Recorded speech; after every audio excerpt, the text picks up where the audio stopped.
नमस्कार दोस्तों, स्वागत है आपका हमारे यूट्यूब चैनल पर। अगर आप चैनल पर नए हैं तो प्लीज़ चैनल को सब्सक्राइब कर लीजिए और अपने दोस्तों को शेयर कर दीजिए। दोस्तों, आज से हम खंड 2 की सीरीज शुरू करने जा रहे हैं।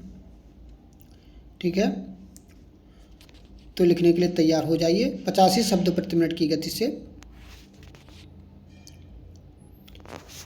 स्टार्ट।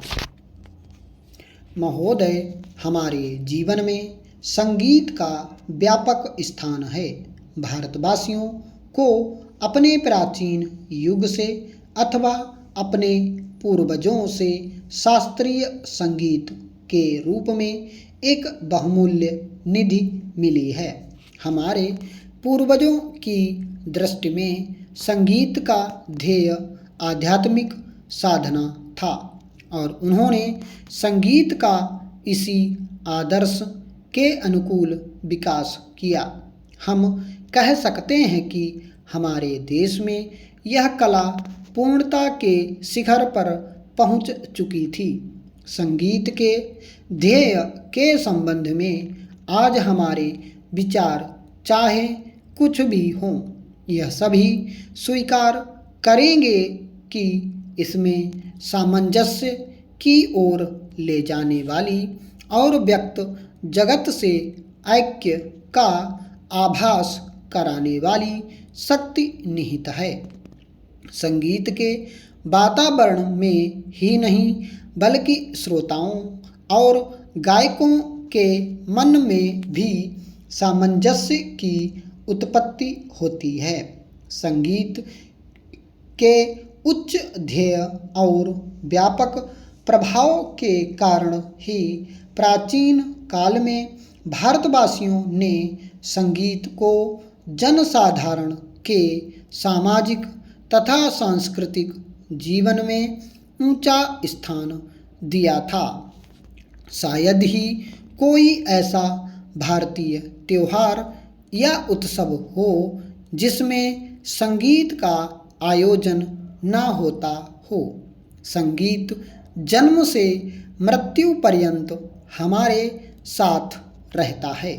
हमारे सभी रीति रिवाजों में इसका कुछ न कुछ स्थान है। शताब्दियों से हम संगीत के प्रशंसक तथा उपासक रहे हैं और हमने इसकी गणना सदा मानव की उच्चतम साधनाओं में की है। काल के प्रभाव से हम लोगों की रुचि में काफ़ी परिवर्तन हुआ, परंतु शास्त्रीय संगीत उसी प्रकार बना रहा और उसमें कोई विशेष और मौलिक परिवर्तन नहीं हुआ। मुसलमान बादशाहों और अमीर उमरों के द्वारा संगीत को केवल प्रोत्साहन ही नहीं मिला, इसमें समयानुकूल हेर फेर भी हुए और आज विशेषकर उत्तर भारत के संगीत ने उसी युग से प्रभावित और बहुत अंशों में अनुप्राणित होकर अपना नया रूप ग्रहण कर लिया है। पर जो भी हेर फेर हुए हैं वे हैं ऊपरी पोशाक मात्र ही। भारतीय संगीत शरीर और आत्मा से अभी भी वही प्राचीन शास्त्रीय संगीत बना हुआ है। ऐसी आशा की जाती है कि इसमें अभी भी इतनी शक्ति है कि यह अपने को एक बार फिर आधुनिक वातावरण के अनुकूल बना लेगा। प्राचीन संगीत कला भारतीय रजवाड़ों के दरबारों में उनके आश्रय से पनपती रही। यह स्वीकार करना होगा कि भारतीय नरेशों द्वारा दिए गए प्रश्रय के कारण संगीत लुप्त होने से बच गया, परंतु यह भी मानना पड़ेगा कि इन वर्षों में भारत की जनता का शास्त्रीय संगीत से बहुत कम संपर्क रहा। अतः जनता और हमारे परंपरागत सर्वश्रेष्ठ संगीत के बीच एक खाई पैदा हो गई। यदि हमें संगीत को जीवित रखना है और सहस्त्रों वर्ष पुरानी इस अमूल्य परंपरा की रक्षा करनी है तो हमें इस खाई को पाटना होगा।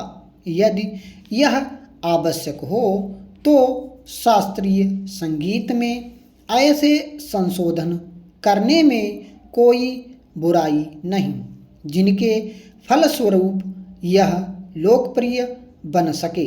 इसके साथ ही जनसाधारण को भी शिक्षित करने की आवश्यकता है जिससे उनकी रुचि अधिक परिष्कृत हो सके और वे शास्त्रीय संगीत का आनंद उठा सकें। भारत गणराज्य में नरेशों अथवा रजवाड़ों का अच्छा स्थान है। महोदय, आधुनिक युग की एक बड़ी देन यह है कि हम किसी भी चीज़ की बहुत प्रतियां बना सकते हैं। प्राचीन काल में यदि कोई पुस्तक लिखता था तो ग्रंथ की हस्तलिखित प्रति एक ही होती थी। उसकी यदि प्रतियां बनानी हुई तो दूसरे आदमी को पूरा ग्रंथ लिखना पड़ता था, जो बहुत ही व्यय साध्य और श्रम साध्य काम होता था। आज किसी ग्रंथ या वस्तु की प्रतियां केवल मुद्रणालय में ही नहीं बल्कि अन्य प्रकार से भी बन सकती हैं। एक का अनेक बना देना आज एक खेल सा हो गया है। यदि किसी अच्छे नाटककार ने मंच पर अच्छा खेल दिखलाया तो उसकी बड़ी ख्याति हुआ करती थी, पर वह नाटककार एक ही स्थान पर अपना खेल दिखला सकता था और यह भी नहीं कहा जा सकता कि एक ही खेल को यदि वह फिर से दिखलाना चाहे तो उसे उतनी ही कुशलता से दिखला सकेगा जितनी कुशलता से उसने पहली बार दिखलाया था।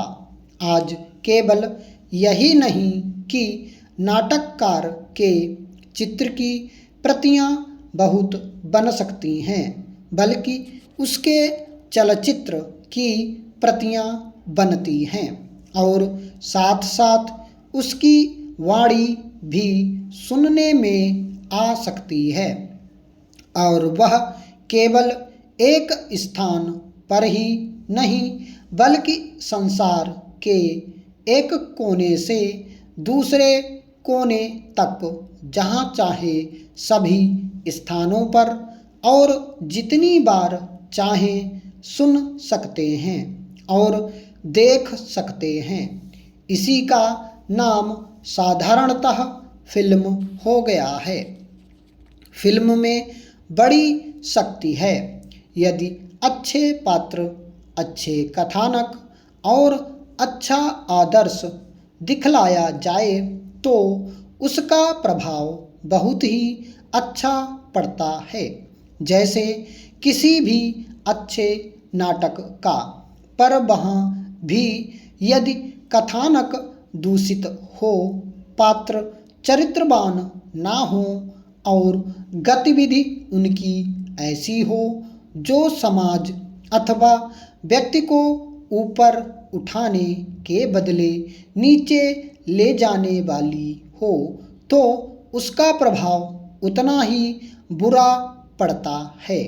नाटक तो एक आदमी एक स्थान पर करके उसका भला या बुरा प्रभाव वहाँ बैठे हुए लोगों पर ही डाल सकता है। दूर दूर के लोगों तक उसका प्रभाव नहीं पहुंच सकता, पर फिल्मों में भला या बुरा करने की शक्ति कई गुनी अधिक हो जाती है।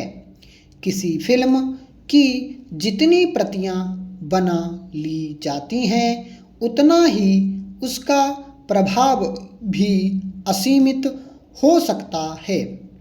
इसलिए यह आवश्यक हो गया है कि जिस चीज़ में इतनी शक्ति हो, उसका उपयोग इस प्रकार से किया जाए कि उससे अच्छे से अच्छा फल मिले और उसमें किसी प्रकार की बुराई न आने पाए।